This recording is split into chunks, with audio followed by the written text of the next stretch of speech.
Debt Commission Chairman Erskine Bowles said that the United States faces a financial crisis, a financial meltdown within the next 2 years, is his prediction. What would be your prediction? Would you agree with his, or do you have a different amount of time? No one knows when international capital markets lose faith and what event would trigger it, but we should pretend we have no time and fix the problem as fast as possible.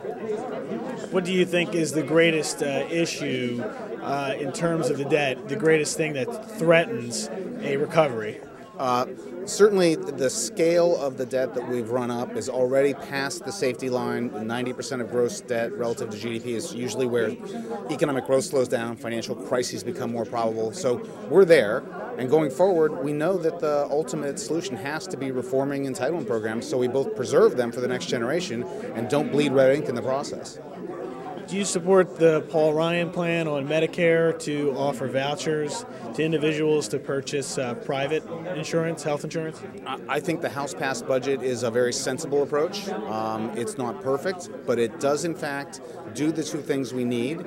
It reduces the threat of debt and indeed eliminates federal debt by 2050, and it changes the structure of entitlement programs so that they will be around for the next generation. And I think anyone who doesn't like that plan has an obligation to meet both those objectives in a different way.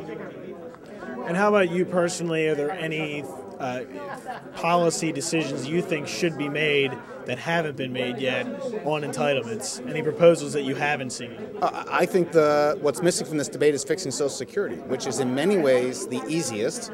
Lots of proposals have been made by people from both sides of the aisle. It's well understood territory.